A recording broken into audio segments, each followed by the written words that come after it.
Bonjour à tous.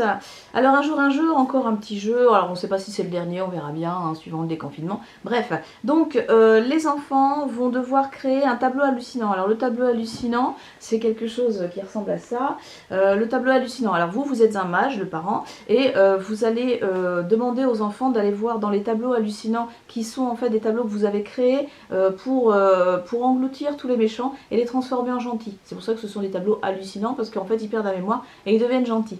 Donc les enfants vont devoir réaliser leur tableau hallucinant et ils devront devoir vous rendre compte à savoir combien il y a de personnages à l'intérieur de leur tableau. Voilà, donc vous allez avoir besoin de plein de formes, de formes carrées, de formes rondes, c'est vous qui voyez, voilà, vous prenez des supports quelconques et les enfants vont devoir dessiner. Alors moi j'ai pris bien sûr comme d'habitude une boîte de céréales. Les enfants vont devoir faire des formes un peu partout, comme ça.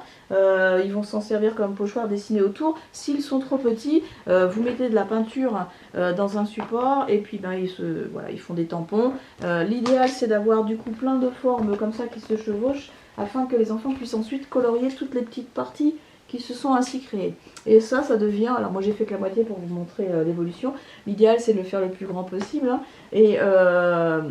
et les enfants, une fois qu'ils les ont coloriés, donc du coup, ont chacun leur tableau hallucinant, ou si il est tout seul, bah, il a son tableau hallucinant. Vous, ensuite, vous allez dessiner, une fois qu'il aura terminé, vous allez dessiner des paires d'yeux et des sourires.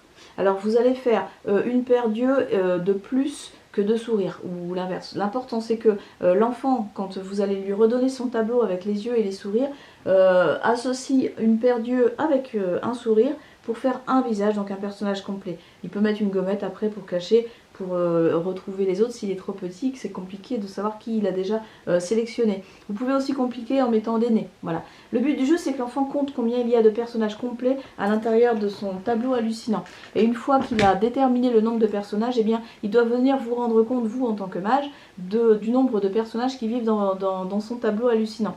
Et du coup, pour ce faire, si par exemple vous avez dessiné 5 personnages, s'il a 5 personnages dans son tableau hallucinant, eh bien il doit aller chercher 5 objets verts, ou 5 objets rouges, 5 objets gros, 5 objets petits, c'est vous qui définissez.